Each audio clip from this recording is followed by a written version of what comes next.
Right, good evening, everyone. Welcome along to the 10th interview that we're doing here on the SFC interview channel now with Mark Roberts. How you doing, Robbo? You okay?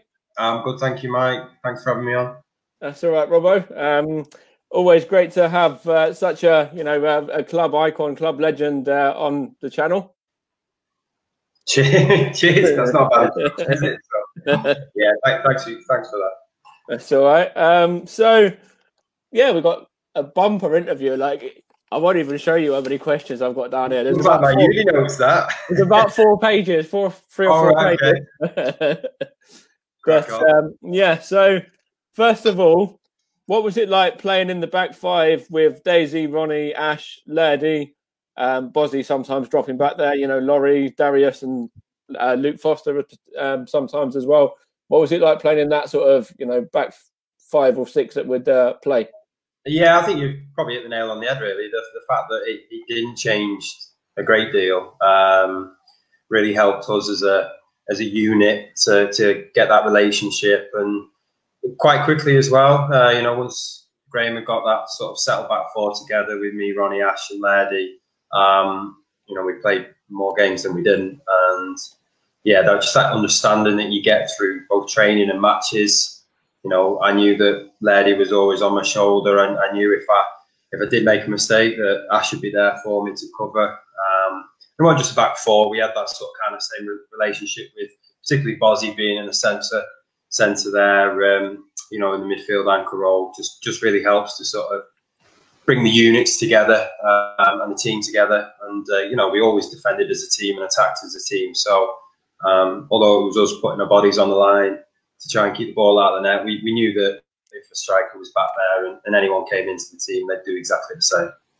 Yeah, definitely. And there was a lot of other players in there. Bozzy, as you mentioned, Moose, Luke Foster, who I spoke to, Darius as well. But the main one was Ash. Yourself and Ash formed a very formidable defensive partnership. So why do you think that worked so well between the pair of you?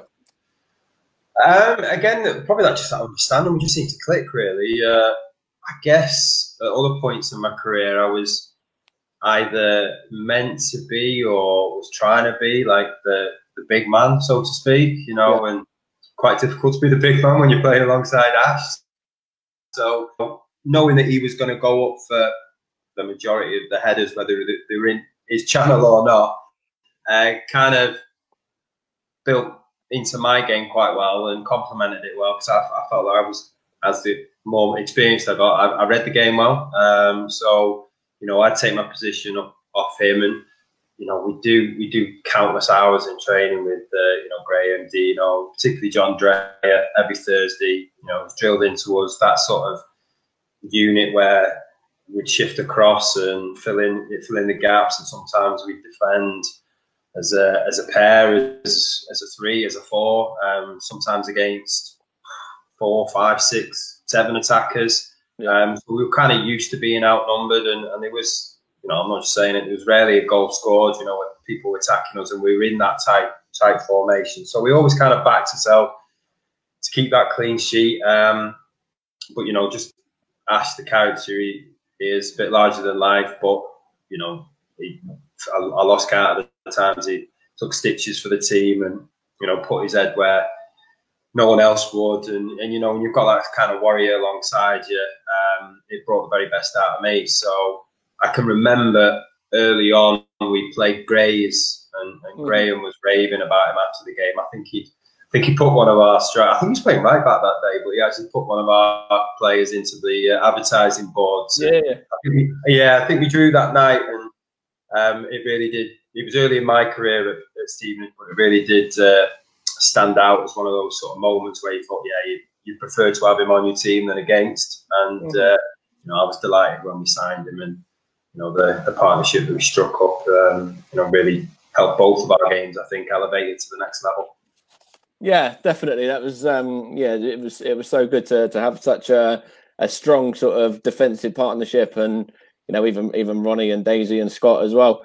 Obviously, you signed for us on loan, but before that, the week before that, you were actually playing against Stevenage with Northwich Victoria. So how weird was it to be playing against Stevenage one week and then signing the following?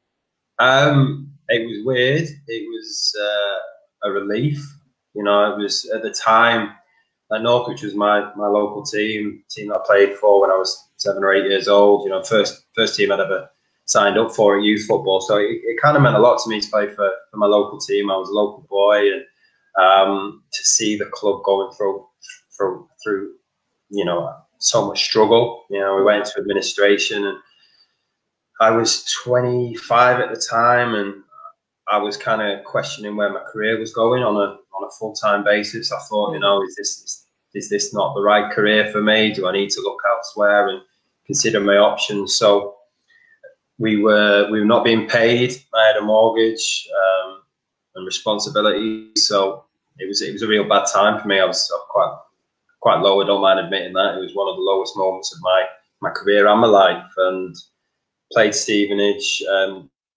Dino had been my manager at Northwich and had gone down there previously to Stevenage to work with Graham, and we played against him. And every time you knew you had a game, you're kind of in the shop window, and every game was an opportunity. And I knew I was marking arguably the best striker in the league in Steve Morrison, so I wanted to perform and I wanted to have a good game. And I think we drew the game 1-1. I think it was 1-1.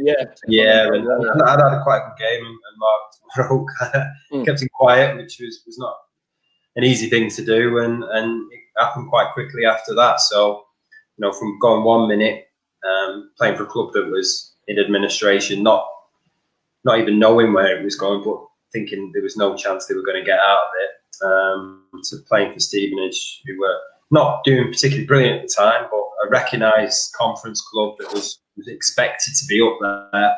You know, it was a great move for me, and one I jumped at when the phone rang. And then obviously the following January was when you signed permanently, and you know you were pretty much made captain virtually straight away. So, what was your thoughts on being made the captain of the club? Very proud, very humble. I don't know, something just clicked when I signed for Stevenage. I'd always kind of saw myself as a winner, always saw myself as a leader, but never really had that opportunity. I'd done it in youth football, and I kind of always been captain of teams through the age groups. But you know, when you sign professional, you don't expect to be a captain at 20, 21 when you're trying to make your own name or way in the game. So I wouldn't say park those leadership ambitions, but I'd not expected to be a captain of a football club at a professional level. So when I signed down at Stevenage and I met Graham and I met the lads, I don't know, I felt right. I felt like I was at home straight away, and I felt I could be myself. I can remember the first game and probably being more vocal than I'd had for the rest of my professional career, and it just felt right. It wasn't forced. It was just being the person that I knew I could be, and Graham and the team needed me to be. So you know, when he did hand me the captain's armband, I did feel it was deserved. I did want it. I felt that I was the right man for the job, and I was going to give everything that I could for the team, for the club, to move it forwards, and thankfully that's what we did. And then the another sort of ironic thing was it Farnborough, one of Graham's old teams that you made your debut against? Well, no, I played against Wrexham. Oh, was it your first goal? Might have been Farnborough, yeah. Yeah, we lost 2-1. Scored the first goal at Farnborough. So yeah, we played them in the I think trophy on the Tuesday night. You know, it's quite a while ago now, but yeah, managed to score a nice bobbly finish, which was kind of my trademark in the end, and yeah, got on the score sheet, and again that helped me. You know, although I played well in the first game, we'd lost the game against Wrexham, so it was a bit of a disappointment. It was nice to be in the team and playing 90 minutes and for my new club, but at the same time, you wanted that win and to get a goal as well at Farnborough was just sort of got me in the door and helped me feel a bit more comfortable in the surroundings. Yeah, so we've got a message come from Real Chucker here as well. It says, Robbo, the best captain and leader on the pitch that we have ever had at Borough. I'm sure Ronnie would have something to say about that, but yeah. But no, you're definitely up there with, you know, yourself and Ronnie are the two that stand out. And obviously, you know, Morrow would be in there as well, but yeah. Oh, yeah. Like, See, I never played under Ronnie, but I've got huge respect for him, and it just goes to show when we had that reunion, all the lads turned up, from all over the country, and there was not a chance in hell I was going to miss it, and to be there for him and what he's done for the football club, and that amount of time at the club and the number of appearances he amassed, huge credit to him, because although I was captain, him and many others were leaders in that dressing room, and that made my job a hell of a lot easier. And it was unfortunate because obviously you had the playoff game with Warrington, didn't you? So you obviously weren't able to get on the pitch, Ronnie. Yeah, and then we lost that game, so that's the play. It was. I'd have loved to have been out playing with the boys. I just felt it was the right thing to do. I'm contracted to Warrington, and we had arguably the biggest game in the club's history to prepare for, and we nearly did it. Lost in the last minute of extra time, and we had them in normal time with about 5 minutes to go. And Kings Lynn, fair play to them, they've gone and got promoted again. So they were very strong, and we give it a best shot. And on another day, we might have just sneaked over the line. He says, "The guy says real chucker again." Says respect to Ronnie, but Robbo's the standout. I remember there was many times that. Your passion just shone through. You could see your passion for the club, whether it was the game at White Hart Lane at full time, coming over to all the Stevenage fans, or whether it was Kidderminster, or York lifting the trophy, or winning the FA trophy. There's a number of occasions where your passion just shone through for the club. Yeah, a lot of times when I was crying on the pitch, good and bad. That's who I am. I am someone that wears his heart on his sleeve. As I said before, it was probably the first time in my football career that I really did feel comfortable as a person, pulling on that shirt. I don't mind saying it. I would happily kiss the badge because it meant that much to me. I threw everything into it, moved down there first time that I'd been away from home, from friends, from family, and Stevenage were my family. So that's not just the dressing room, it was the whole town, the club, everyone connected with the team made me feel at home, and made my family feel at home when they came to watch me play, and that was a huge part of, I think, the success that I had there. That passion was not faking in any sense. It was a club that I love, still love, and will always love. So yeah, it means a lot to me, and it always will. Did it help you to settle in at all, having Dino and the likes of Joseph as well, who you kind of knew from Northwich? Because obviously I was there before Joe, but I was buzzing when Graham was interested in him, and ended up signing him because me and him formed a really good friendship whilst we were down there. But with Dino, at the start the first time I'd lived away from home, although I was 25, I was probably, I wouldn't say immature, but I'd never experienced that. I'd never gone to uni, I'd never moved away, I'd never had to. So it was a big learning curve for me as a person as well. So having Dino, and a lot of the time we were staying in hotels until I got a place down there, and I was properly settled. But yeah, that did definitely help.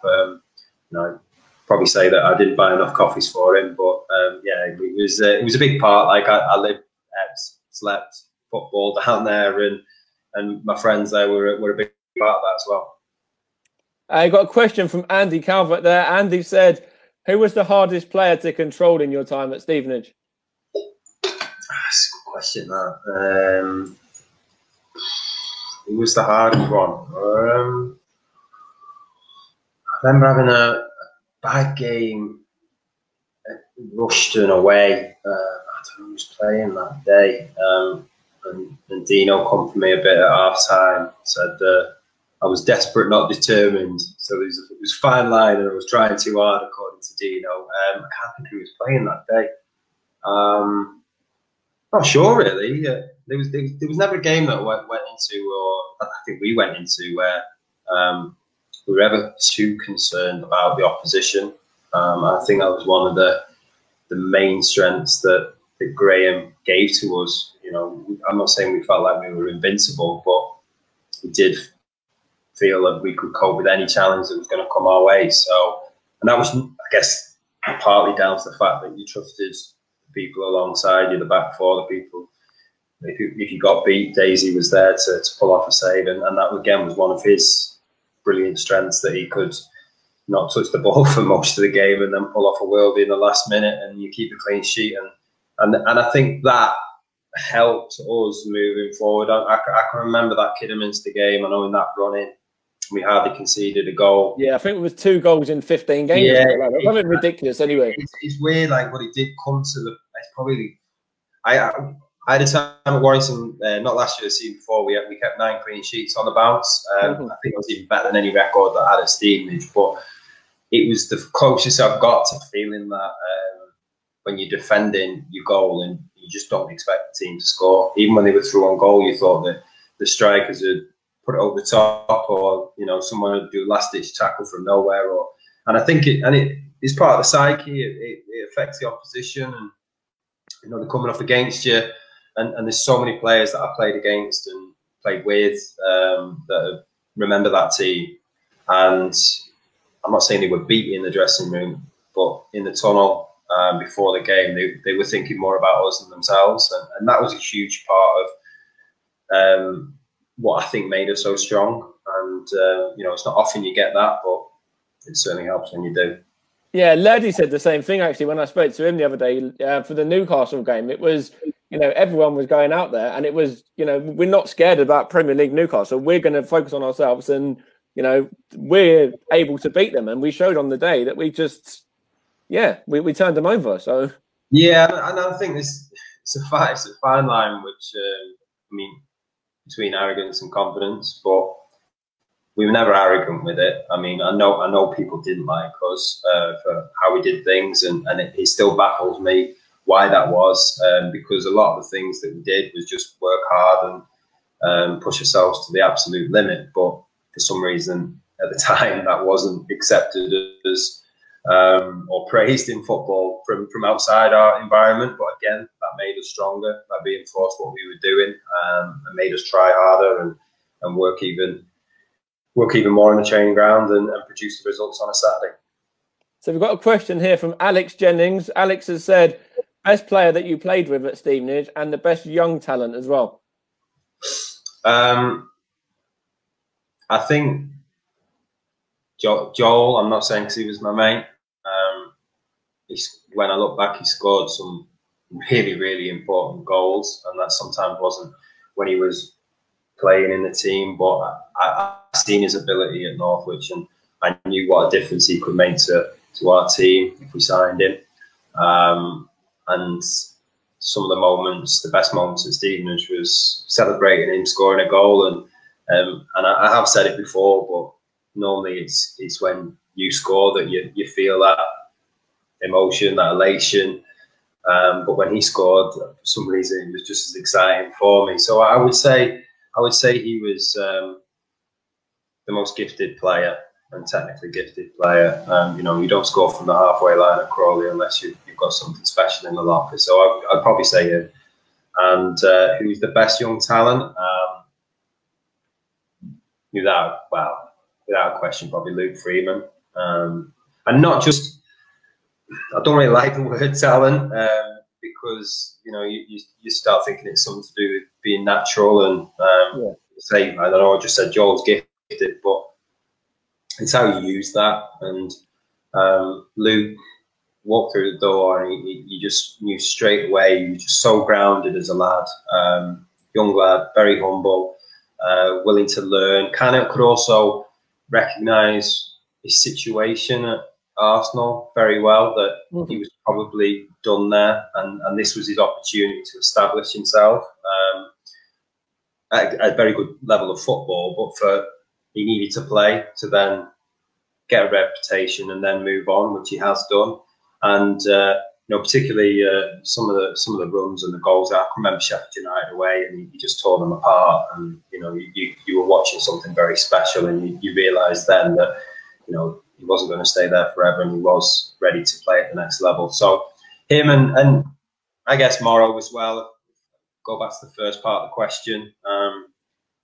I'd never played with someone that could just destroy a team just with like a clearance. I could hoof it up the field, and he'd turn a hoof into a great 60-yard pass, you know, and that first season I was there, I lost count of how many goals that he did score. But you know, if you're scoring that many goals, you need to move on.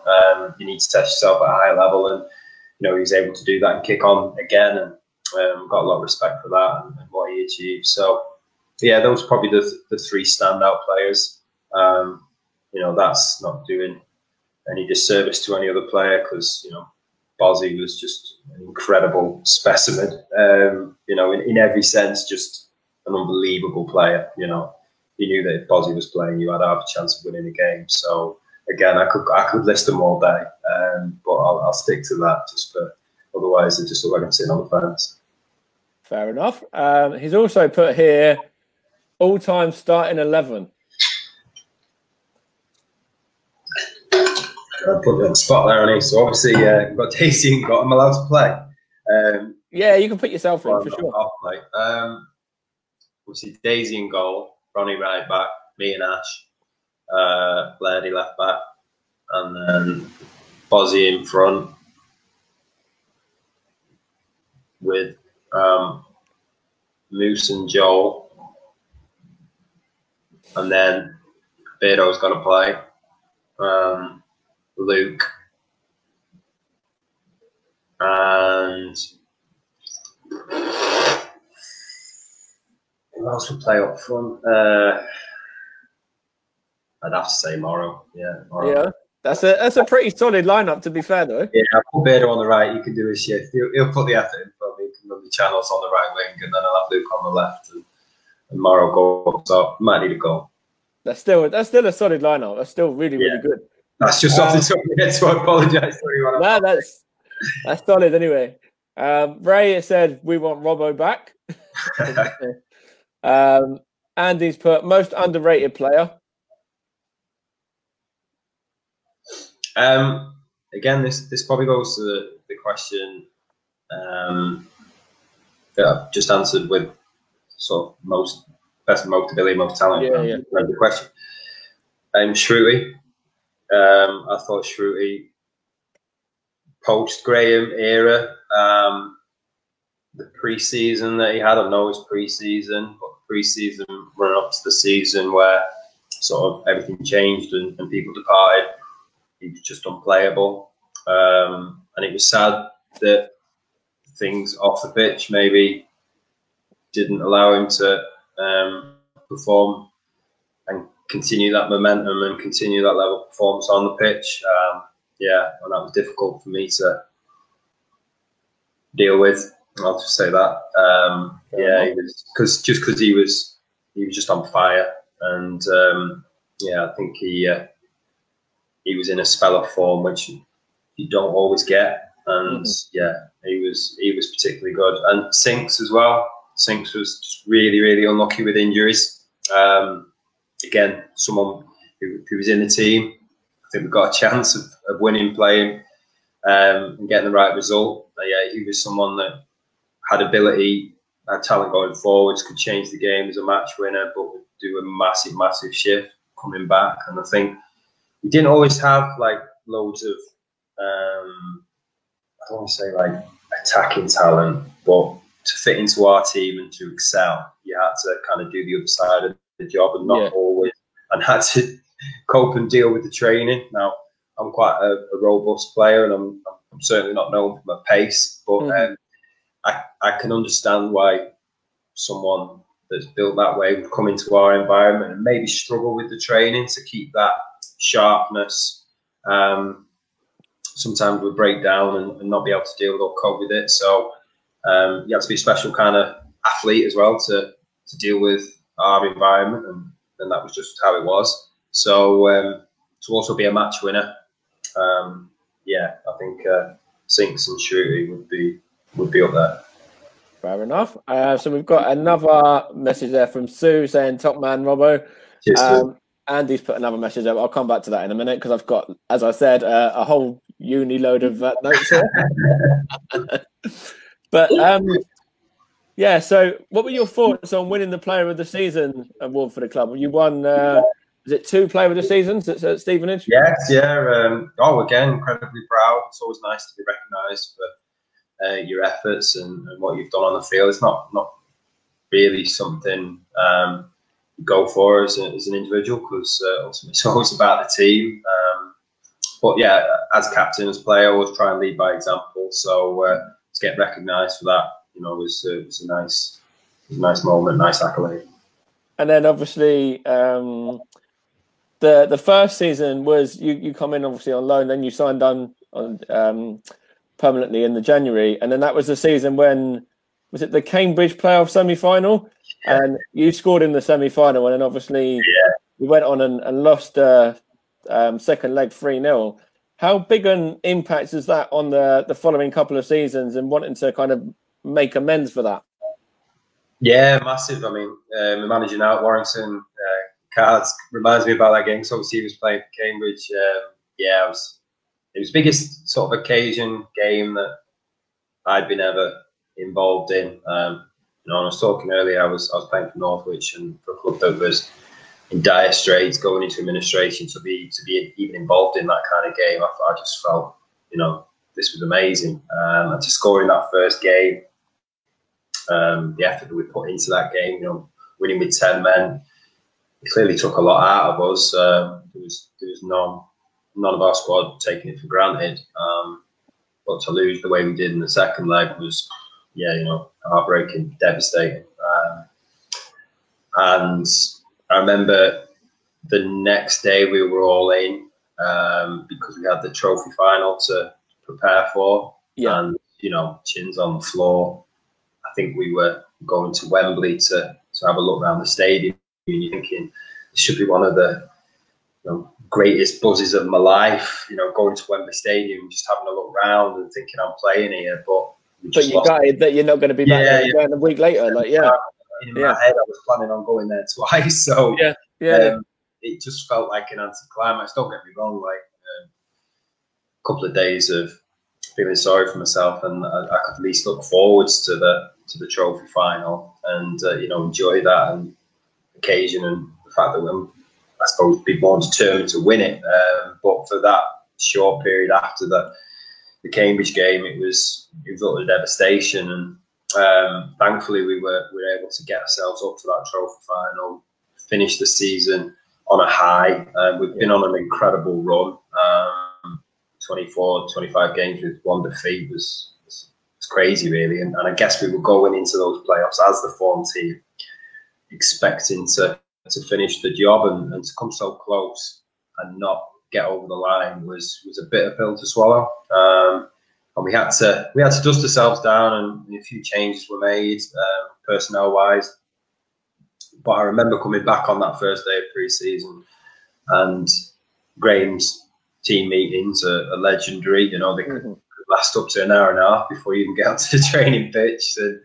And a lot of honesty was shared, and I think he asked us to write down our aims, ambitions for the season, and he gave us pen and paper. It was often classroom time with Graham in those situations, and I just wrote on it number 1, and I remember writing it, and we posted it up. We had it all on the aerobics studio. Messages, and mine was just number 1, because I knew if we won the league, there was no need to worry about playoffs. There was no need to worry about playoffs. There was no need to worry about things going this way, that way, being unlucky or feeling that you're unlucky, and you want to remove all doubt out of the equation, just win the league, and that's what we were able to do. So it's the only time I've been a champion. And it was just an incredible season to be part of. You're getting the messages come through thick and fast. So let's go back to this one from Andy now. Who was the worst trainer? The worst trainer? I don't think you were allowed to be a bad trainer at Stevenage.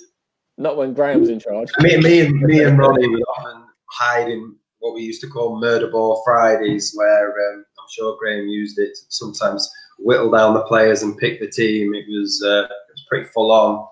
Was it Thursday, Friday? We used to have it was a penalty box game where it was just an absolute free for all. To be honest, far more competitive than any game you play on a Saturday. But you'd often see Ronnie hiding behind a post just to make sure that he was right for Saturday. But difficult one really, because you could say like a trialist, but they wasn't up to the level that we were in terms of stamina, training, ferocity. But the ones that stayed and the ones that got used to it and adjusted realised that it was one for all. And you know, if one person let you down on a run, one person didn't train right, you all suffered. And it was a good way. It worked for us. Might not work for everyone, but you know, if you were doing running at the end of a session, it was, if you didn't get on over the line, if it was one person, you're all going again. So you kind of made sure that you dragged each other through. And Laddie said to me that Wesley was the fastest one out of the whole lot of you. Was that right? I'd like to think so. Fair play to him. Like on Thursdays at what seemed far too close to dinner time, but about 4:30 on a Thursday, we'd be doing bodies in the aerobic studio, and Graham would be leading it, and he'd be a core of steel. It seemed he'd be shouting out the numbers and joining in with us. So there was no way of sort of hiding in the back and not making sure you completed the set. So he led by example, and sometimes had a dodgy disc in his back, so he didn't really often join in the running. But if you challenged him to a treadmill duel, I think he would fall off the treadmill before he'd admit defeat. So he was pretty fit back in those days anyway. We've got a question a message there from Craig saying Robbo, and then we also have this one here from Footy Fan as well. What's the funniest Wesley moment?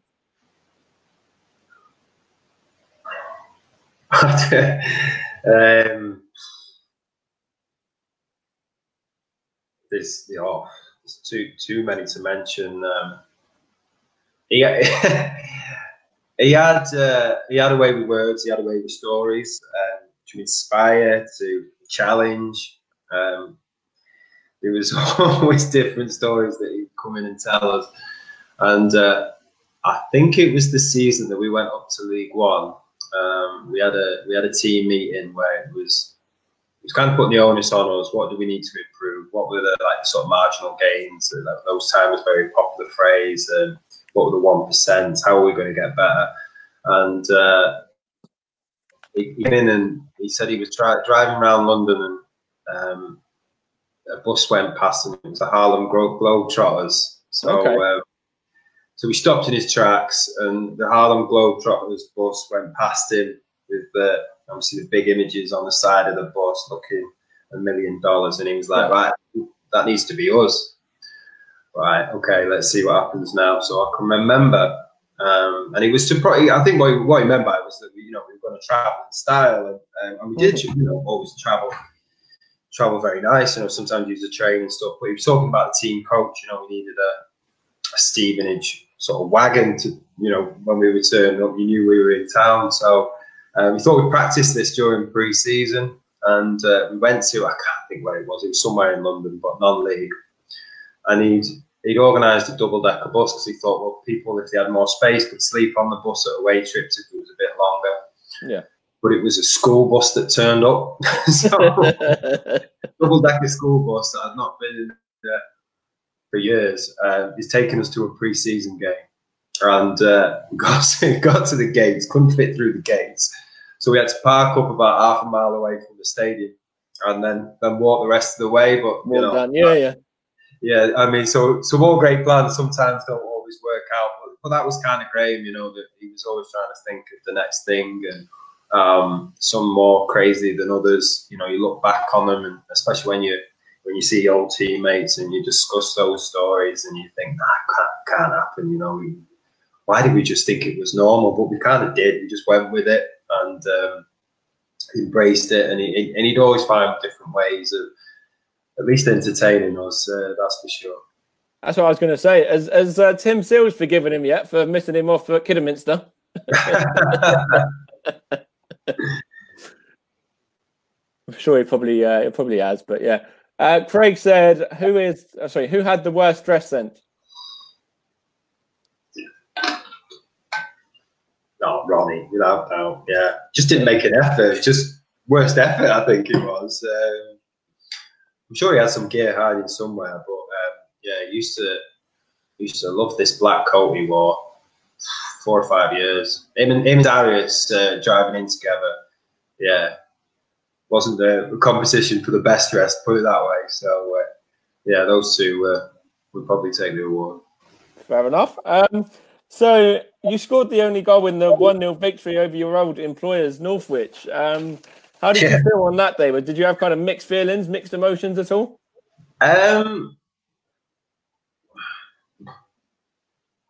You realised what an important goal it was. I think I'd scored the last minute one against Altrincham the week before. It's always nice to go back to the Northwest, and there's no better feeling than scoring a goal on a football pitch.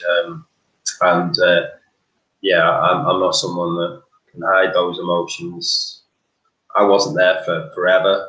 Yeah, it meant something to me, but I'd also seen what had gone wrong there, and some people that were really good people suffered, and yeah, it was a tough time because you realise and you see the impact that it has, not just to the lads that are picking up the wages on a Saturday, but the staff, the community, the town. Yeah, it was a tough one. Would I have celebrated if I scored against Stevenage?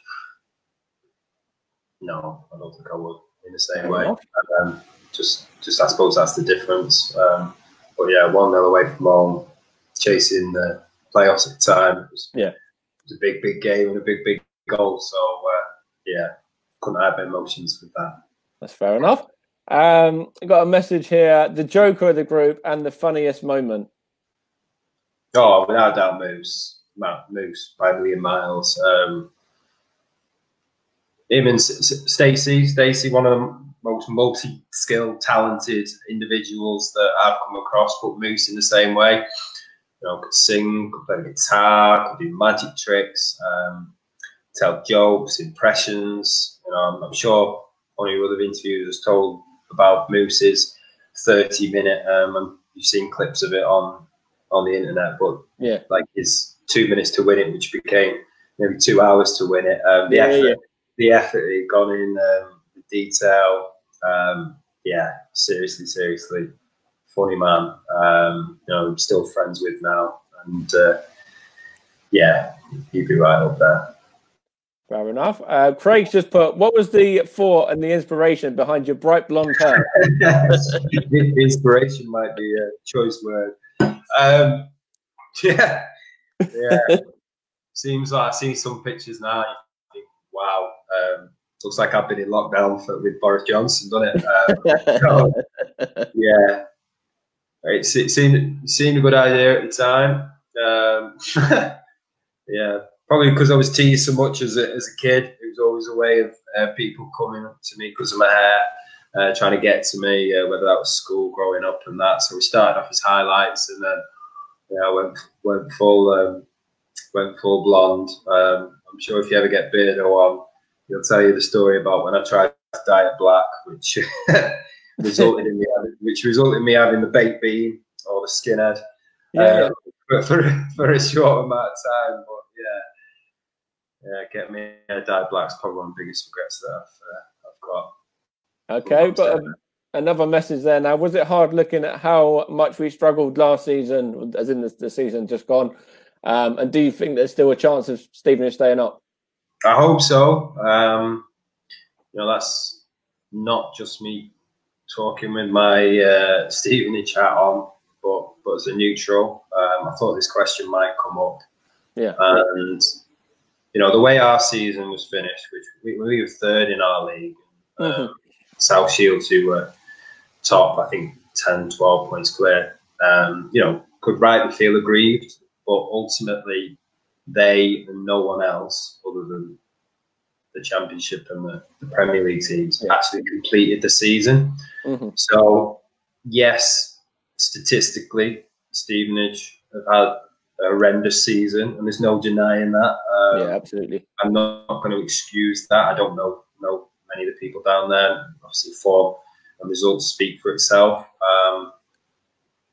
But, and it's a big but, he still had a chance, you know, and this is unprecedented what's happened, and for a season to be decided on points per game, for me, my opinion, just solely my opinion, I don't agree that a team should be punished. Don't really think a team should be rewarded, because ultimately you've not got over the line. Yes, consistently you were the best team or the worst team over 35 games, was it? Yeah, something like that. In those last 10 games, when the pressure's on, anything can happen. And whilst there's a chance, a mathematical chance, you know, if you don't finish it, I don't believe that you can decide either way.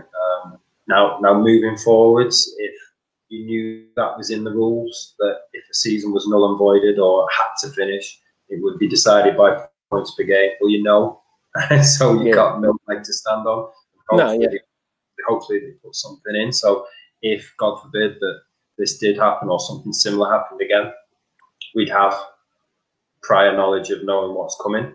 But yeah, I'm gutted for the club, because I know how hard they work off the pitch. I was down there this season, and Alex showed me around the new stand, and you know the stadium looks great, and it doesn't give you a divine right for football league football, but you know it's where the club needs to be at and should be at.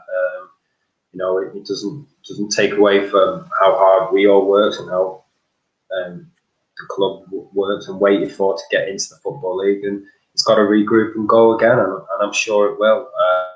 You know, sometimes when a team suffers, it bounces back even stronger. So fingers crossed, and you know, I will always wish him the very, very best. Yeah, it's. I don't even want to get into my thoughts. I could be here for hours. So, but yeah, obviously you mentioned there about you leading the team out against Macclesfield for the first Football League game as well. That must have been a really proud moment for you. Yeah, it was. You know, although I played in the Football League, I really felt like, you know, it was my team, and I was coming back with a squad that I was. I say my team. I mean, I was at the right point in my career. Yeah. Like I was in charge of what I was doing, and it felt like we'd arrived and we were ready to have a crack. It wasn't a particularly easy game, so I don't know. Like you thought, wow, we've stepped up a level here. I can't think who the other. Was it Sinclair up front? It was decent. They were strong. They were strong, and Barnett, I think, up front. Yeah, they gave us a good test that day, and I think we can't ourselves, you know, happy with the 2-2 draw. But we were off the mark, and we were, you know, sometimes it's the build-up that's the most exciting part, but also can be the most distracting part. So although we were focused on the game, you do want that first one out of the way, and we had a point on the board, and then we could move forwards and probably start to really get into the season then. And then, you know, you've mentioned it already, how good a season that was, getting to the playoffs, and, you know, for you in particular, leading the boys out at Old Trafford, a ground that you know very well, from being a season ticket holder there, you know, in your past and stuff. What was that like to lead the boys out and to get the, you know, promotion at Old Trafford? Like surreal. It wasn't, I suppose, always a great season. There was certainly some ups and downs and some adjusting to life in League Two. Yeah.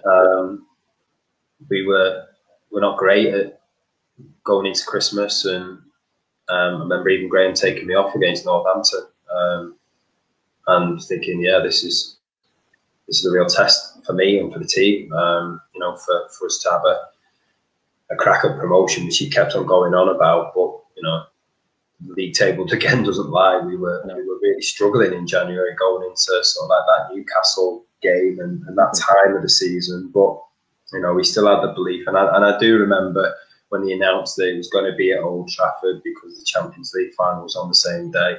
And it's probably the one time in football where I was so focused on like the outcome, in terms of the opportunity, in terms of my chance to play at Old Trafford and with my team, and win a playoff final was not an opportunity that was going to turn around. Now, when you're 18th, 19th in League Two, it seems a long way away. But we had a real good, I think it was January, February, when like probably 4 or 5 out of 6 games, and we just got on a bit of a roll. All of a sudden, it opened up, and we thought, yeah, this is possible. And when we got on a roll, we were quite difficult to stop. So, yeah, I think going into the playoffs, Graham had been on accuracy so much to the boys, like that we just could not wait to play them.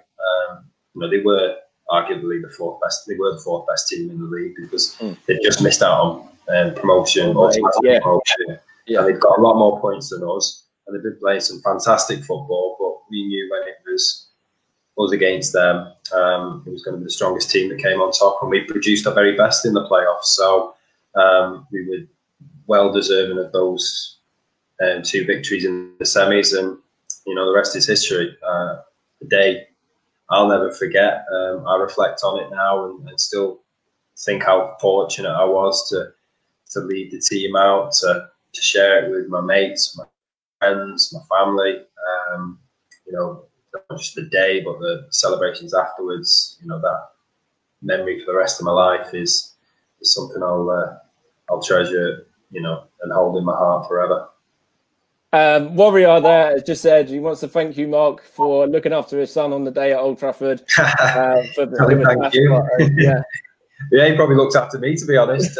It's weird because when you get that moment, you think, God, is this really happening to me? And probably the best thing that could have happened was the kickoff being delayed. Yeah, because like we've gone out and we'd been there the day before. And you'd walked out, you'd had your pictures, you'd done the thing. And we kind of had experience of big games with the 2 Wembley trips previously. So you've played at like an iconic stadium, but you know, this was Old Trafford, so this was but then again, you've played at White Hart Lane and other sort of Premier League grounds as well. In the not that point. No, I'd obviously Tottenham. That was before.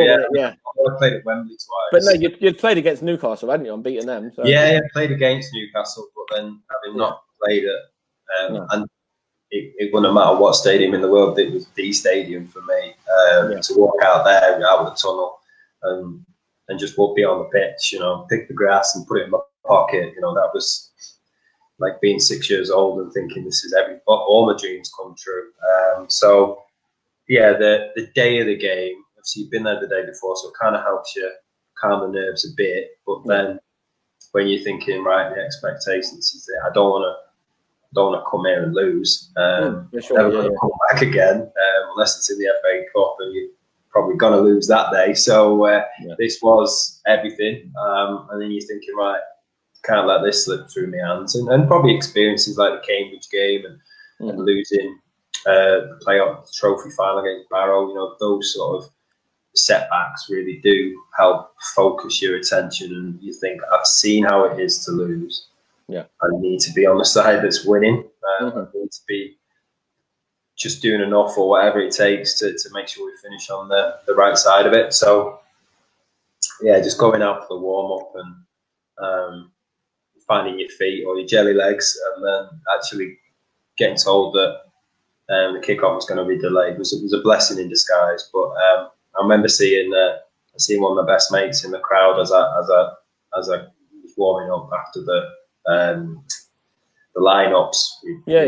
You have your little jog and you have your little routine. And I catch him in the crowd, and I saw that. I've only watched the final back once. It was at my dad's house, so he got it on the cord, and the camera focuses in on me, and I'm laughing at my mate sharing a joke in the stand, and it's just those sort of moments that just calm the nerves, just sort of normalise the situation. Usually would have a laugh with Lairdy just to say, what are we doing here, Lairdy? Like, just to realise how lucky you are, but also what an opportunity it is. Unbelievable. Probably that tackle in the first half really helped me feel at ease in the situation. Sometimes it would take something like that to make me feel really like, I'm having a good day today, or I'm going to have a good day. Yeah.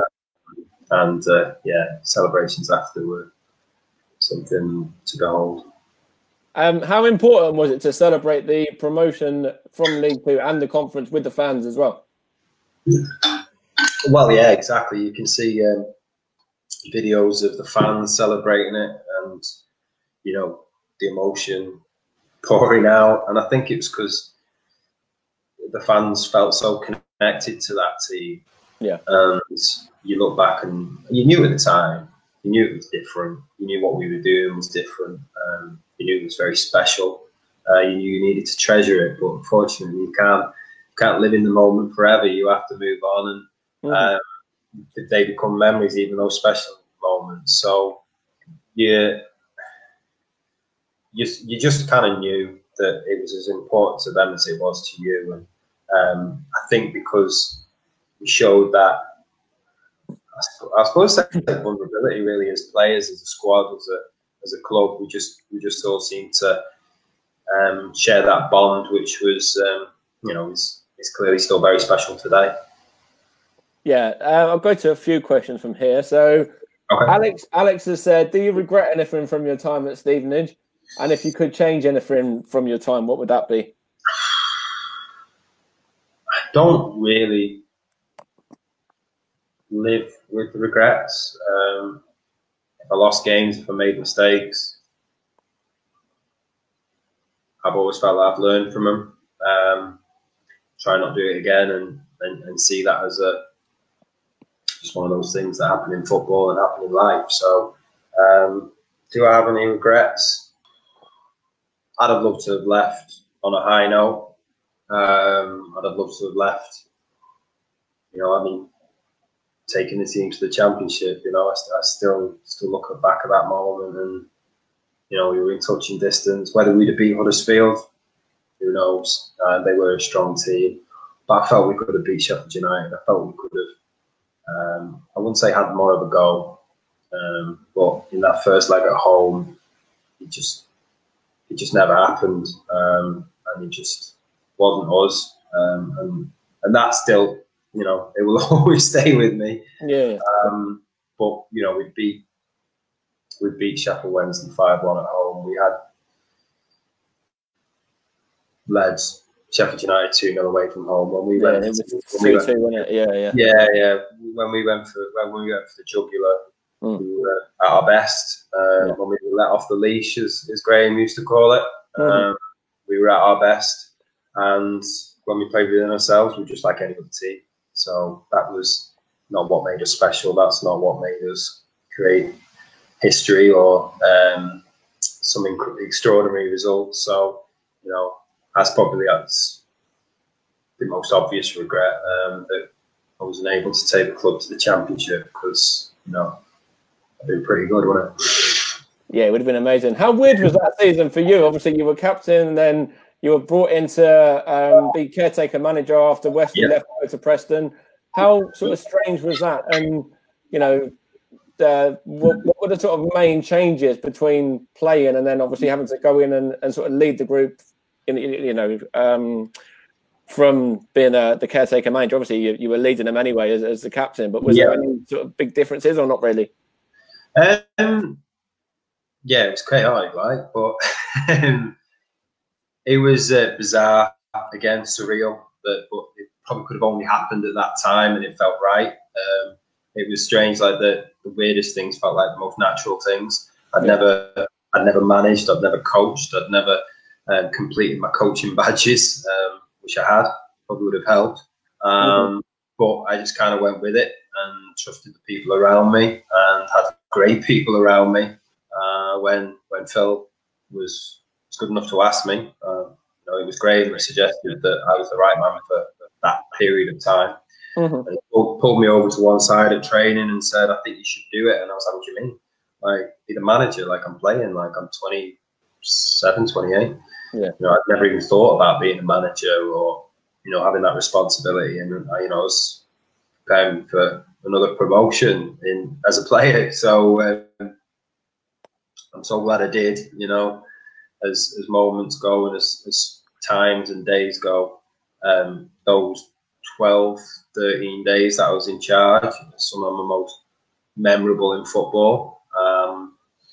So when I got to see everything great about football that I think is great about football anyway. You know, club, community, people all coming together, helping one another. You know, that's how wonderful sport can be. So yeah, it was strange at first, particularly the Friday when I went in to do the session, and there was still some issues going on in terms of Graham leaving and the management staff leaving or being able to say goodbye, and it was just a very emotional 24 hours. You know, where I shed tears. You know, when they left. You know, I know the players did.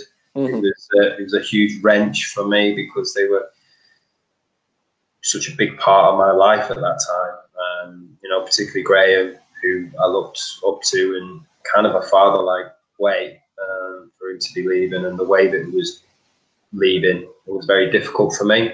But once, I guess, the professional kicks in and you've got the people around you who's full focus on the game and Rochdale and making sure that we got the right result, and we left whoever was going to take in charge in the best possible position. So, yeah, getting up to Manchester and on the train and then walking into the hotel, realising, you know, who's the team manager, and oh yeah, that's me. It's strange,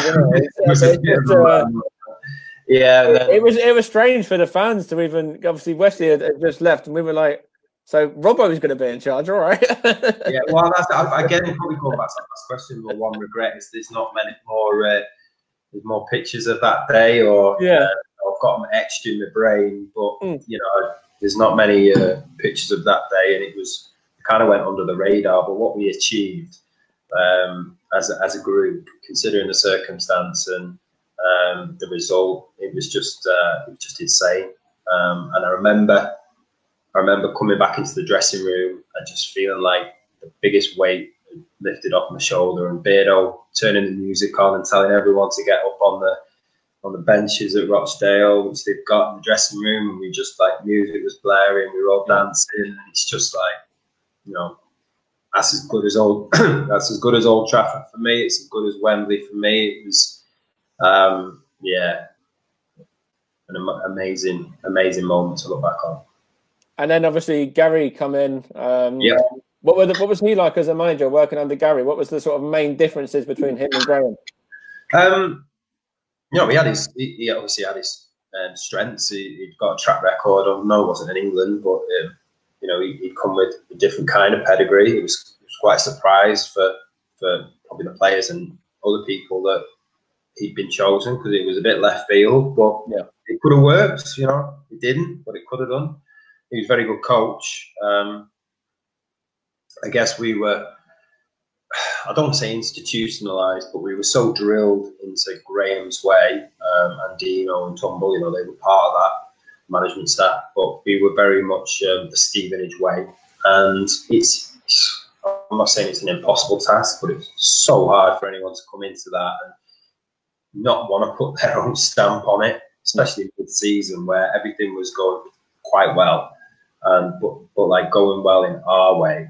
So he's going to have to sign players, because Graham would have had to sign players, you know, to strengthen us for the running. So obviously they get judged, and then what's his tactics getting judged, and then you feel maybe you've got to justify it, or you know, I've got a lot of respect for Gary, and it was a difficult time for him to come through, but you know, he took us through to the fifth round of the FA Cup, Tottenham, home and away, got the draw at home, got the away leg, which again was an amazing occasion to be part of. Again, one I'm gutted we didn't win, so I think we could have done.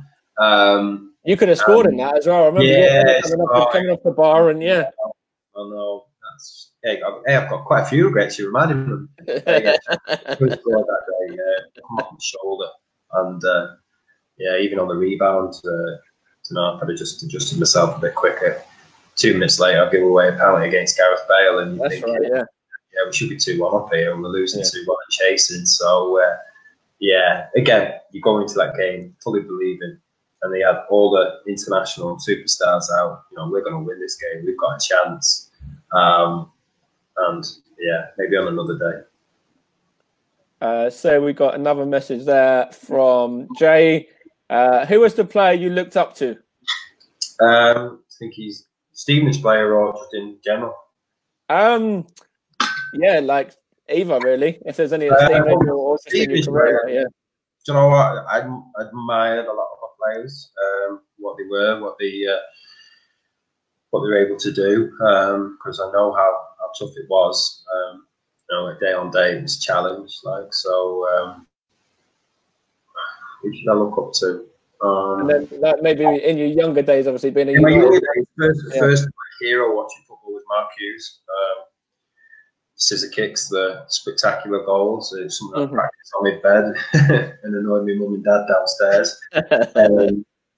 Yeah, I was very fortunate growing up as a Man United season ticket holder that I was blessed with not just amazing players but incredible captains. So you know, Steve Bruce, Brian Robson, Roy Keane, you know, Eric Cantona, like ridiculous array of talented individuals, but also leaders. So I kind of took bits and bobs from those people. Was madly in love with football as a fan, and I was at New Camp in '99 with my dad and my sister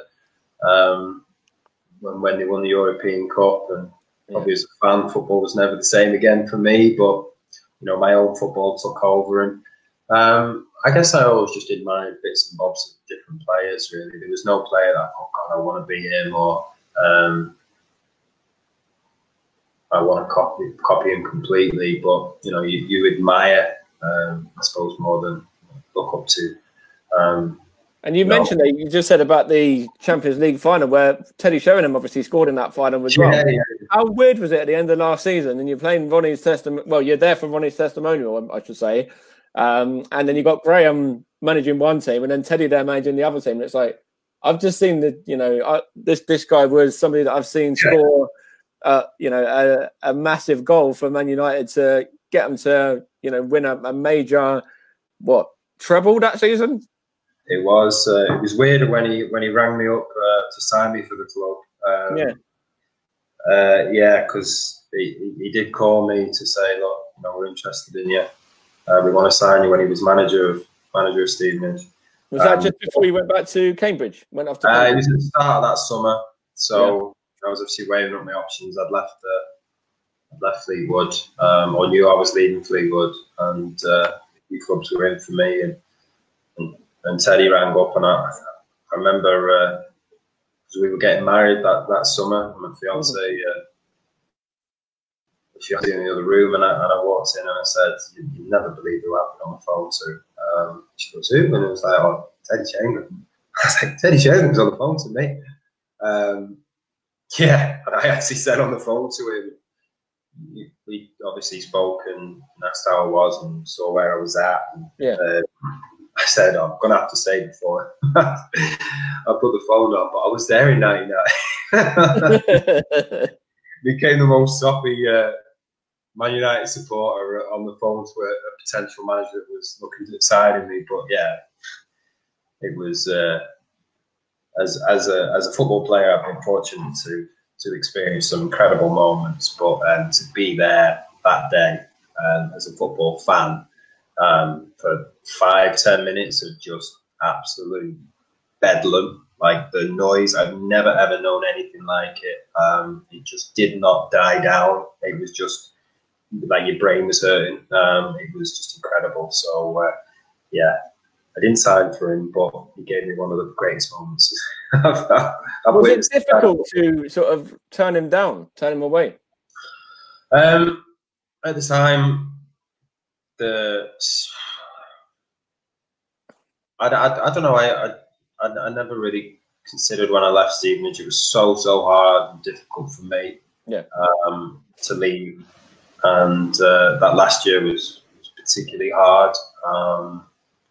As everyone's probably seen when I'm sat on the advertising boards at Bramall Lane. For me, that was the natural moment for me to move on, and it didn't happen.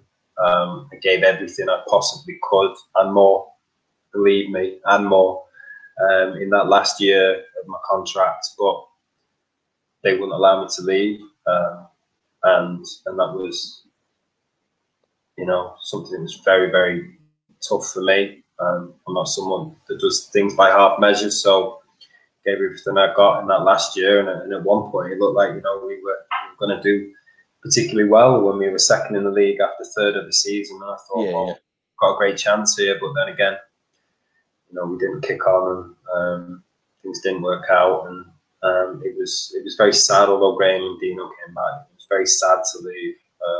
It was with a heavy heart that I left, but I felt that I needed to move on, to experience another challenge and to find another way to win.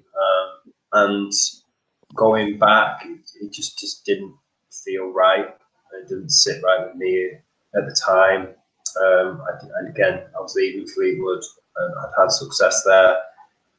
I wanted to go and achieve success and do it in a different way again. I wasn't able to do that at Cambridge, but I thought that presented me at the time with an opportunity to go and try and succeed again. And although maybe we could have done it at Stevenage, maybe with Teddy, maybe not, but I would have felt that'd have been not me personally competing against who I was as a player, but really what everything was. And I'd seen that already in that last year, watched the club change in front of my eyes and be powerless to stop it.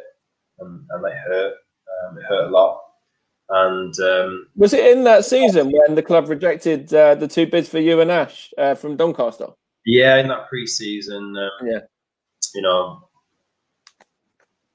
bid was made, and I'm not saying that Doncaster was the only club that was interested in me, but they obviously made it quite clear that they wouldn't sell, and that's the chairman's prerogative. I was a player under contract, and as I say, I was fully committed to that contract and that club, and the season before when they offered me a better deal to stay when we got promoted from League 2 to League 1. Again, the club didn't have to do it, so I was very loyal to the club, and the club were very loyal to me. So I did say at the time to Phil that when I signed my new contract, which obviously kept me under contract, that I'd promised him the season of my life, but if a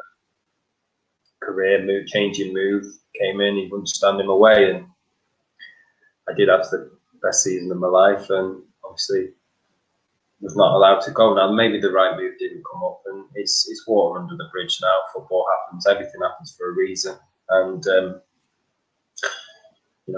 I've got no regrets, as I said, from the time at Stevenage, from the club. They're brilliant people, and I treasure my time there. But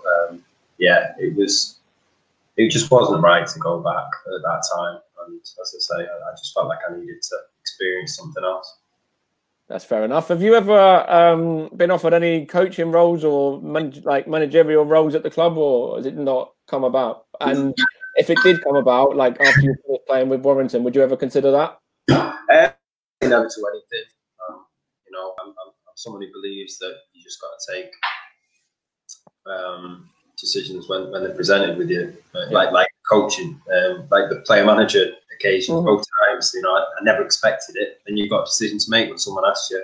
But until someone asks you anything, then it's not really in my power to go to whether it's Stevenage or anything. Because people often ask me, would you be a manager or a coach? And although that's not the route I'm heading down, I've never been asked, so I've never had to say no to something. Yeah, fair enough. Yeah. It's a difficult one because I think a lot of people expected me to go into management. Part of me from that experience of being a player manager kind of thought that was the natural route for me, but it's not a route I've decided to take so far. And, I prefer to look at other options, on the business side. That's fair enough. Warrior there, who would you prefer as your centre-half partner, Ramos or John Terry? I think maybe because we'd be a little bit similar. I'd go Sergio. No, similar to John Terry, so I'd probably choose Sergio Ramos. I'd probably say that. I mean, John Terry is both tremendous defenders. But yeah, I think me and Ramos probably be more compatible partnership. Fair enough. Matt there, he said, worst fan that you've ever dealt with?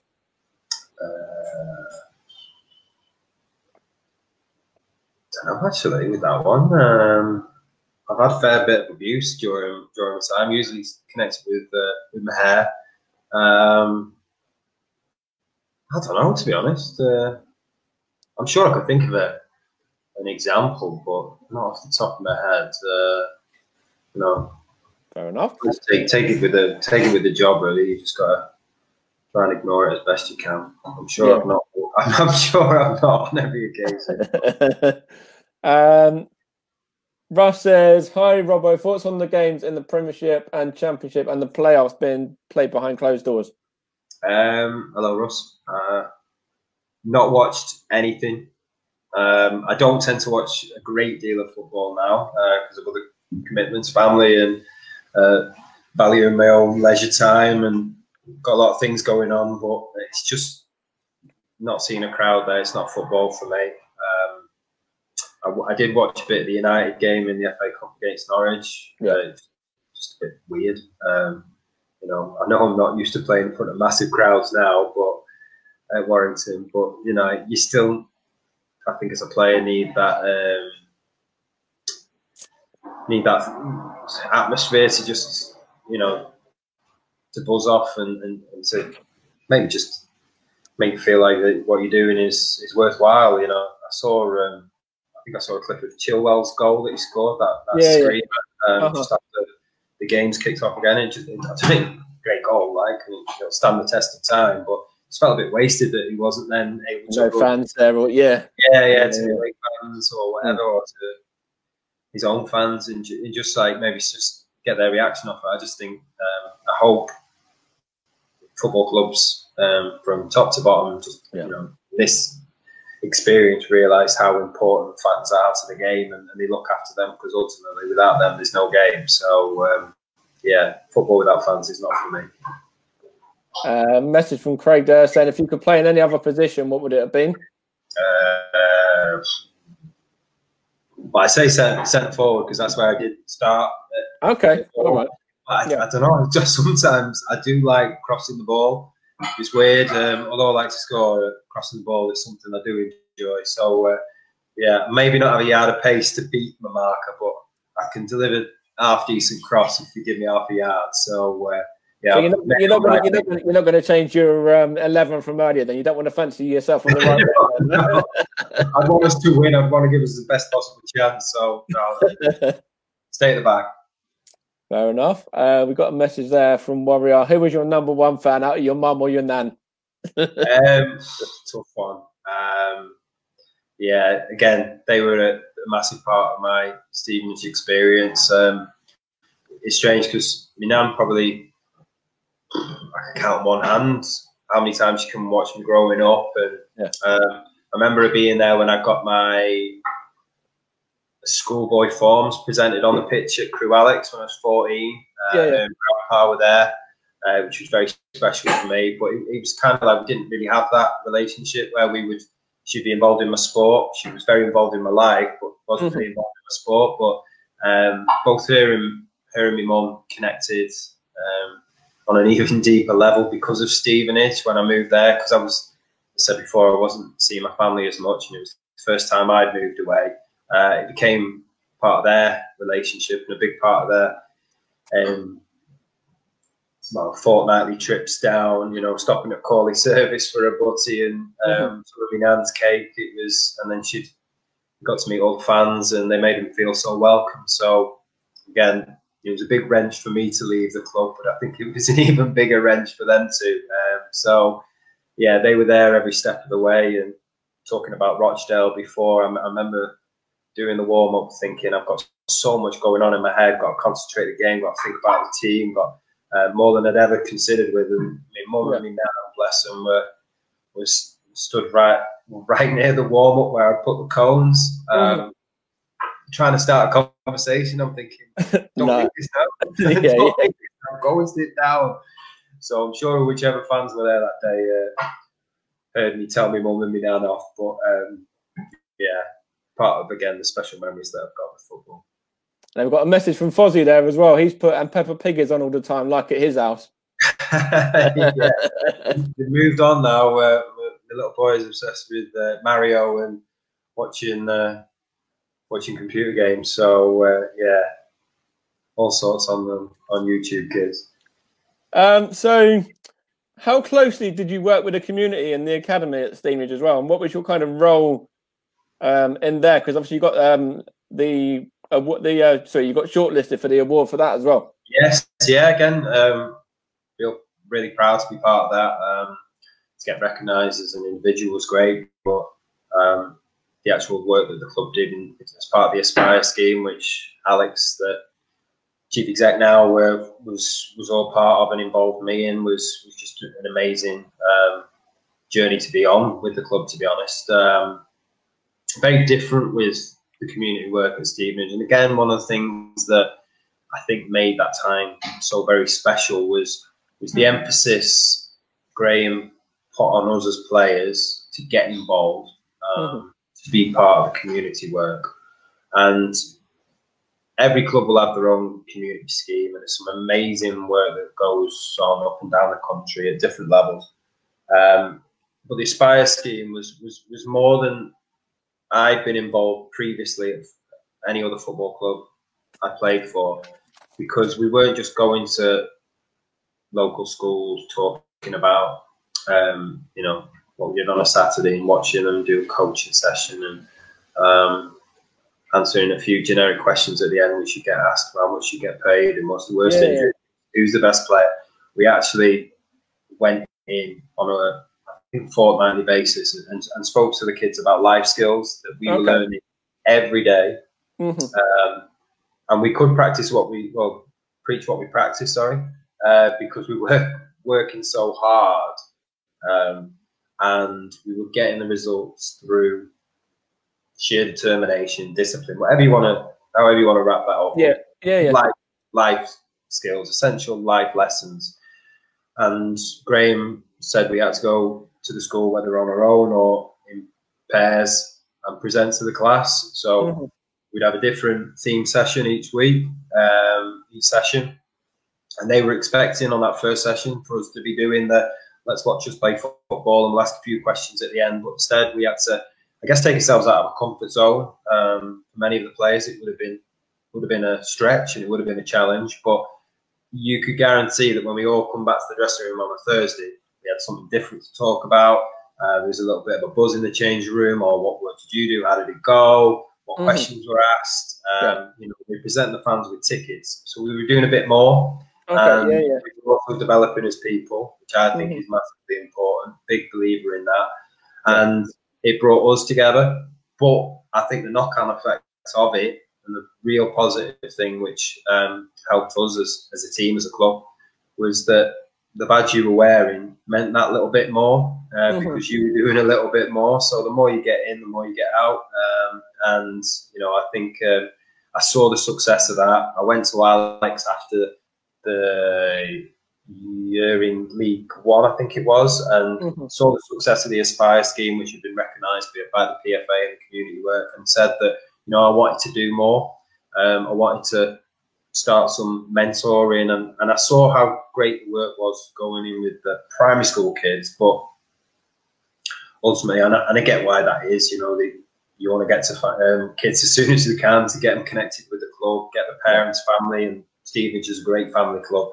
But I wanted to speak to people that I felt that I could reach on a bit of a deeper level. So I thought that were teenagers, and ultimately teenagers who bring themselves to the game. They're closer to being adults. If it's a group of lads or girls and they do it as friends, then they might become long-lasting fans of the club. So I went into two of the high schools, I think, and presented, what we were doing as Aspire, but then started a mentor program at the club. So lads with a few behavioural issues, maybe in class, came down to the club, and we do a different session each week, whether it be leadership, teamwork, and it's quite informal. But we sat around one of the boardroom suites and just chat. And Shruti got involved in a couple of the sessions. But the impact it had, I think it made a real difference, you know, because I'd go back into the school and teachers say, oh, they'd share with you things that they wouldn't necessarily share with us, and they'd share with each other, which is the most important thing. It's great that you share my experience, but I do believe that, you know, lads should, or girls should be able to be comfortable speaking with one another. And if I was able to facilitate that, that's great. If it has a long-lasting impact, great. It's obviously had an impact on me because I'm now mentoring young athletes in my role that I'm doing alongside football and studying. So it's a great way to give back. Community work, it shouldn't be enforced. You should want to do it. You should see the benefits of doing it. But sometimes it takes the management, the club as a whole, to explain why it's so important to the culture and also to the individuals involved. We've got a great question here actually from Craig that's just put this one in. Are you looking at doing work within sport to stop more cases like what happened with Fowler? Well, as I say, my role for the league football education is as an athlete mentor or personal development coach. Yeah.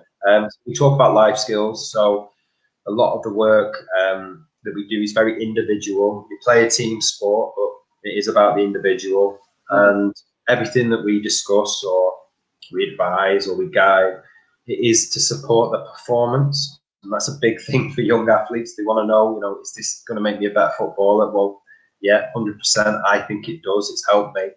But it also supports that transition, whether that be a career after football or transitions that happen within football. And it also supports the well-being. And obviously well-being is a huge issue now. Mental health and everything in and around that.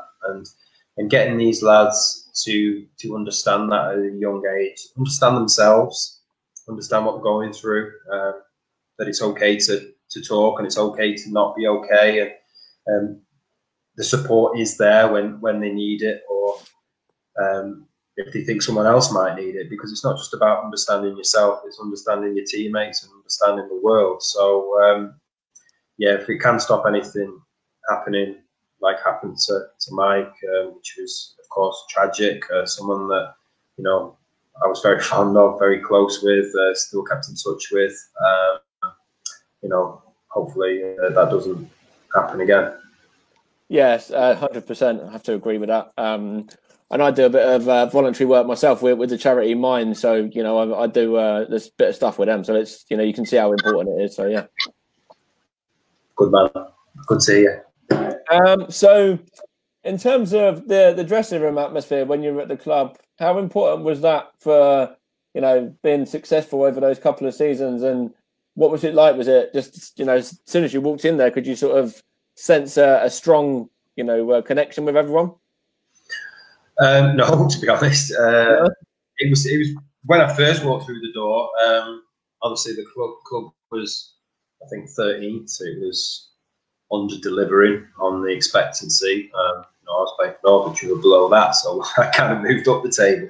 But I think Graham was very wary at the time of cliques in the dressing room.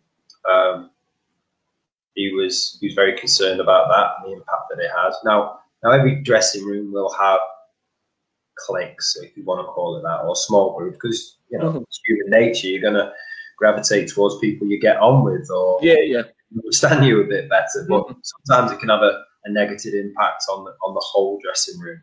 And the beauty of our dressing room, the place that we got to, was that there's always leaders, and there's always probably not stragglers, but people probably want to drag it in the other direction. And there's quite a lot that are just, you know, looking for direction and don't know which way to go. And the strength of our time was that we were able to drag people this way. And if you were a straggler, or you either, I wouldn't say conformed, but you either got into the group or became a leader yourself, you were out the door. Now, it worked for us. I can reflect on that now and think it wouldn't have been right for everyone. Clearly wasn't. And it wasn't the only way to succeed. Because I suppose we were a bit guilty of sometimes being decisive, of of certain individuals that, you know, maybe in the longer term could have brought something to the party, could have added to us. But I guess that's one of the learning lessons that I've taken from that. But Graham called them cultural architects, so that's only Graham would. But you know, it wasn't just me who was captain with an armband, it was a leader. Everyone kind of had to show that leadership responsibility. It was very, very important that, you know, you showed how you could lead in your way. So the strength of our success was the strength of our dressing room.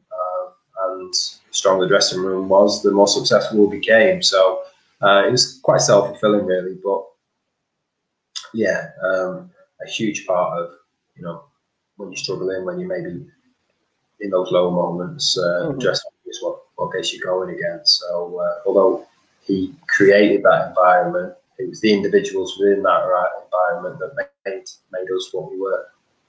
Okay. So you've touched on already that you're currently with Warrington. How are you finding it with Warrington? What's the sort of big differences from, you know, being at Stevenage or being at Cambridge or Fleetwood, for example? Yeah, it was a big shift because although I'd played in non-league and I'd always been full time, so at the start of my career, obviously I went on loan spells to get some experience and establish myself. So it was a big shift because I still want, you know, when I came back to the Northwest, I did want to stay full time, and I had a couple of trials, which was, you know, tough for the ego. It was a challenge, but one I was willing to put myself through, and unfortunately a contract never materialised. Went and trained with a few different clubs and tried to stay full time.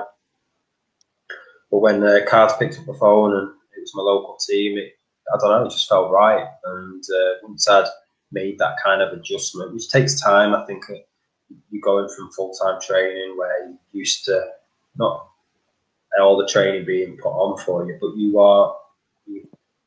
I've done 20 years of getting up every morning and training every morning, seeing lads, you know, doing my extra work in and around that. All of a sudden you think, do I go to the gym every day, or do I go to the park every day to do some extra running?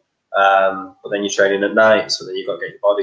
You might have not been doing anything all day. So it's a big physical adjustment, mental adjustment. I've had to sort of find my way. And I was in quite a dark place in terms of leaving Forest Green the way that I did. And the last year or so of my professional career, both at Cambridge and there, was really, really tough. So I kind of fallen out in love with football, and Warrington and playing for Warrington over the last couple of years has helped me rediscover that, and I thought I never would. So the first year at Warrington was possibly the most enjoyable I've had in football for 10 years. You know, everything that was important to me and great about football, I managed to experience there. So I'll be eternally grateful for having that opportunity to extend my career, to rediscover that love, and to continue playing. Because at 36, going on 37, I'm still feeling as fit and as excited about playing and looking forwards to the next season as I did when I was, you know, 10, 20 years younger. Yeah, that's brilliant. As long as, you know, that kind of passion stays there and you feel like you're physically able to continue, then yeah, why not continue for as long as you can? Well, people always say, like, I suppose it depends on how you're feeling about it, but people always say, oh, you're a long time retired and you know, you regret it if you finish too early. And you said to me that whilst I was being shown the door at Cambridge or shown the door at Forest Green, I'd have been probably answering it very differently. And if I'd have tried it and it hadn't worked out, then I'd have known it was the right time. And it's a difficult one. I was talking to, you know, a lad that I play with who's had a long professional career, and we've like struck it off while we've been at Warrington together. Yeah. And if it's going great, you don't want it to finish because you know you can still do it. And if it's not going great, you still want to carry on because you want to taste that, you know, next high or that. Prove yourself that you can still do it. And you know, I played every minute of every game this season before lockdown, so you know, physically I feel like my body's able to do it and wants to do it. And as you say, that passion and that drive, that hunger is still there. And we've missed out on promotion the last 2 seasons by the finest of margins and through different circumstances. So I'd love to see the club get promoted. I live a mile from the ground. It does mean a lot to me. It's probably the most connected I've been to a team since I was at Stevenage, because I'm living just around the corner. So if I can help the club get promoted next season, whenever that might be, then it'd be a lovely way to sort of bring my career to a close. So we've still got a few more questions. I'm going to try and rattle through them because I don't want to keep you for too long tonight. We have kept you for about an hour and a half already. I think my wife managed to make it see anyway. Yeah. So we've got a message here from Bulldog Borough on the Borough Chat forum. He says he just can't get tired of hearing from you. But apparently he doesn't quite know a couple of things yet. He doesn't know what your favourite cheese is and what your favourite karaoke go-to song is. Favourite cheese? Yeah. I'd probably say feta. I do like feta in the salad, so I'll go feta. Or I'm partial to a bit of halloumi from Nando's. And then karaoke song. I normally go Amy Winehouse, Valerie version of it when I'm doing the initiation song, just if that seems to be my go-to one. So I'll say that one. Fair enough. So Craig, that's in the chat there, he put one on Borough Chat as well. Do you have any worries about the future of the game? I think as we touched on before, really the Premier League and the leagues below as well are very much sold as a product in the fact that it's the most exciting, entertaining game on the planet, and it's because stadiums are full and everyone loves it. There's a lot of things that compete with people's time now.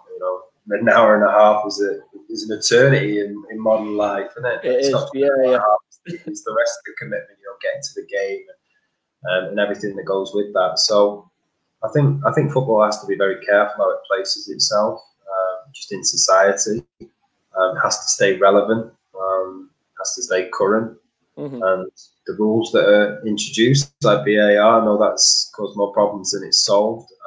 Definitely. We love debate, so we love debate, and although we're debating about VAR, it just doesn't seem right. Where you're trying to create too much pause in football. And, it's a natural game; it should flow. That's where the excitement is. You don't want to be looking at a screen like you can in cricket or other sports. So. Yeah, I just think it's ridiculous. When you look at the Spurs game against Sheffield United the other night, how can you give that as a handball? Like the guy is already on the floor. He doesn't really know that the ball's going to be whacked against his hand from the defender. No, I think in other sports where it is definitive, like tennis and Hawkeye and cricket, where they can at least back up the umpire on fields calling. If I was a referee now, you'd hardly make a decision, would you? Just let and even when they make it, unless he changed the rule for offside, for me it should be just goal line technology, and until they've got something that's 99% sure, if it's subjective, which football is subjective, it's people's opinion and it's your interpretation of the laws, and it just becomes very messy. So I think that causes more harm to the game than it actually solves. We've got another one from Russ there. I'll just jump to that actually before I do this. Would you ever consider going into punditry? Well, I did my sports journalism degree when I was captain of Stevenage. When we got back-to-back promotions, I was studying. So I'm a big advocate for education. And although sports journalism wasn't the career path that I felt I was going to choose after football, I did really enjoy the course. It gave me an opportunity to go back to uni and get the degree that I kind of felt that I'd missed out on earlier in my professional career. And I've done a lot of writing and stuff since then, but it's never really led to anything where you think it's a substantial career. It's more of a hobby and a way for me to connect with people and express how I feel. But yeah, that's pretty much the reason that I do this, to be fair. It's a hobby, and it's, you know, it gives some content that people are going to be interested in, and some insight that they might not know. Yeah. And I do, you know, as I say, with my mentor work now with the LFE, obviously I'm saying how important education was to me throughout my career. I know education is not the only option for young footballers and any footballer, but learning is. If you're learning a new skill, if you're trying different things, if you're meeting new people, like I look at my degree totally different now, 10 years down the line than I did at the time, you know. Yeah. I did become a better captain because I was able to communicate better. I was able to expose myself to different environments, even little things like writing my own program notes. I wasn't going to allow someone to write for me because it would have been an interpretation of what I was thinking and wanting to say. So did that help me become more connected with the fans? Probably, yeah. I think it did. So, you know, it was the real me. So, yeah, I think there's opportunities everywhere. Again, I've never been asked to do any punditry or shows or anything. Every opportunity I've been asked, I've normally said yes. So I guess you never say never. Fair enough. So who was the most pissed after the playoff win in 2011? That's from Ben. Yeah, I think I'd have been up there. 2011. Yeah, the Old Trafford. Well, it was weird, like because it was the other end of the country, it was my neck of the woods, so to speak. But it's difficult to plan for celebrations before you've won them. Now, if it's sort of down at Wembley, you're obviously all geographically closer to London this Stevenage, but being at Old Trafford, it was a fair trek up there, and obviously family and friends have made the journey, so you want to kind of enjoy that moment with them because they put such effort in and allowed you to do what you do and do what you love. So some of us had planned to stay up anyway. There's no way I was going home on the coach. Whether win or lose, I was certainly going to hit the booze because it was the last game of the season. You want to make sure that you signal and finish it off in the right way. So we booked to stay. We booked to stay up in Manchester, and like half the team sort of stayed up in Manchester. Half went back on coaches. So it was a bit of a shame because you all want to be together and enjoying it, but you do also realise that other factors are involved. But we did have a room after on the other side of Old Trafford, and I remember the Champions League being on and not being even bothered that United were getting beat by Barcelona. It was not on them. It was just not resonating with me at that time. So we had a good couple of hours in there, and then people went separate ways. But it was a fair old celebration. I remember the season before getting promoted from the conference as well. That was a big celebration with the fans as well in the billet. And I know that on my Facebook there's a picture of me kissing Ronnie somewhere. So yeah, it was one of the more bizarre moments of my life, that the open top bus score where we just seemed to be going. It felt like we were chasing people rather than the other way around. That's right. I think I was pretty hungover that day. But I think we stopped at Daisy's pub for a pint. Yeah. That's right. Yeah, feel a bit better. I remember we were all in the billet, and Ronnie come up. I remember you walking in, and the place it just erupted straight away. Yeah, probably no good for me headache. But no, that was after the game. That was after the York game, when the season had concluded. So would you say that training was much different when you were placed in temporary charge to under Graham? What were your sort of main sort of differences between your style and Graham's style when you were in charge? Well, I suppose I wanted to keep everyone on side. I think because I knew it wasn't going to be forever. It wasn't permanent. It was a case of making sure everyone was at the very best and felt happy and excited about coming into training every day. So we kind of just kept it as normal and routine as possible. We did have obviously 3 games in that time, so there's only so much training you can and can't do. And with it being a Friday that I took over, we were all straight away prepared for a game. So they gave Sunday off. They gave him Sunday off after we beat Rochdale 5-1, but that was as much to wanting to stay up in the north as anything. You had, in your first spot, you had quite a decent record actually in charge as well, didn't you? Yeah, we won 5-1, drew 1-1, and then won 4-2 against MK Dons. So you were unbeaten in your first one. Didn't quite work out that way the second one, but no. Yeah. Managed to score against Crawley. We drew 1-1, but we'd lost against Tranmere when it was on the telly 3-1. I guess I realised it was a very different situation I was heading into. I mean, that was the beauty of the squad the year before, that we were 5th, 6th in the league. We were used to winning. We were all geared, been together through thick and thin. So it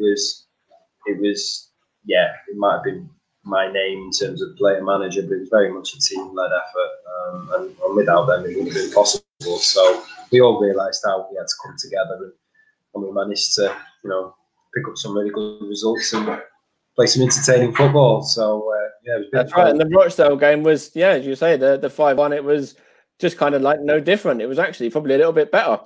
I did feel like that when we went 1-0 down, but the lads really pulled that out for me, for themselves. And once we got that one goal, you kind of sensed there was something special on the card. So I was pretty happy when the 4th and 5th one went in, because you thought, I think we might just be safe here. So I've only got a couple more questions now. Okay. What made you join up with Stevenage in the first place? Dino, really. The fact that he'd been my manager at Northwich.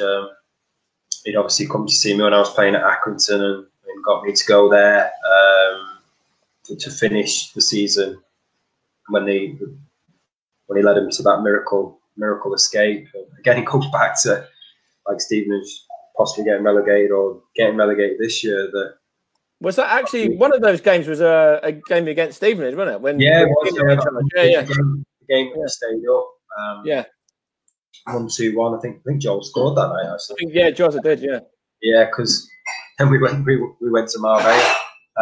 So it was a good result for Northwich. But when I think Dino took over that season, they had 3 points at Christmas, and the bookies had stopped taking bets on them going down. It was done, and I only joined the squad with the last month of the season, so the hard work had very much been done by that stage, but we kind of just got to see it over the line. And but again, anything can happen in football, and a team that was dead and buried managed to stay up with, I think, 2 games to go. So the fact that Dino went to Stevenage, had obviously mentioned me, and then played against Stevenage for Northwich and done okay, led to a phone call from Graham, and the rest is history. So I remember that game really, really well with when Northwich got that 2-1 victory, and it was just that season was strange for Stevenage anyway. But in terms of seeing somebody kind of who was pretty much dead and buried and done for the season survive like that, that was.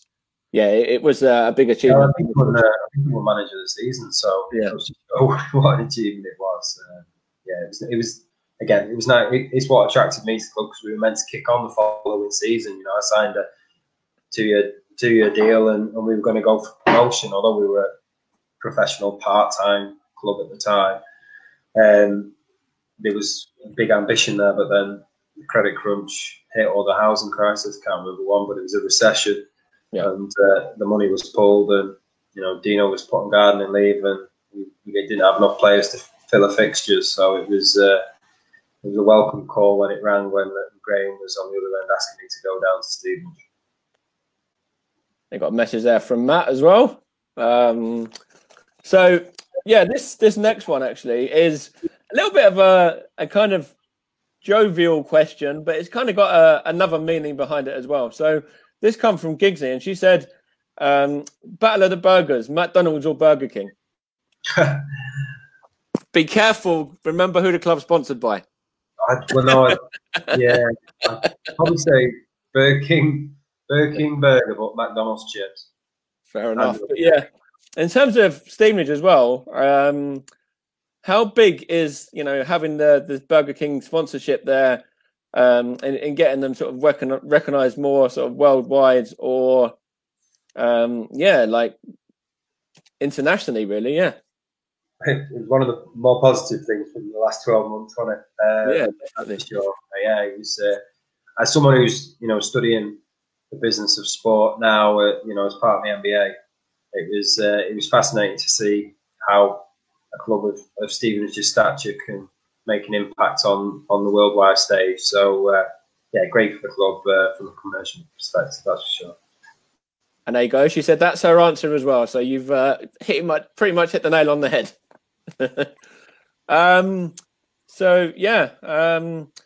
If the club are relegated, do you believe the club can be successful in bouncing back? And in terms of Alex and Lenny Lawrence as well, what are your thoughts on those two being placed in charge?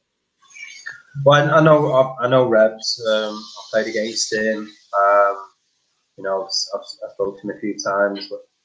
One of them being Ronnie's testimonial. He's top man. Always rated him as a player. Always enjoyed the challenge when I came up against him, and he seems to be really passionate about the club again, which I think is very important. Of course, you have to be qualified and capable of doing the job, but he's someone that has played for the club, so understands it and gets the fans, and again, someone who seems to certainly play with his heart. Honestly, he was all out effort, and if he can be half as successful as he was as a player as he is a manager, then I'm sure the club's in safe hands. Right, and I think we're good actually, Ron. Robbo, sorry, I should say. I think we're done now. Chris has just got a little message there saying hey as well.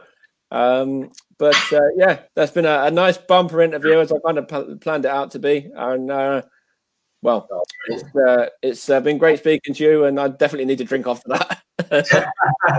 Me too, mate. You take care, though. Cheers, Robbo. Thanks a lot, mate. See you later. Bye-bye. See you later, mate.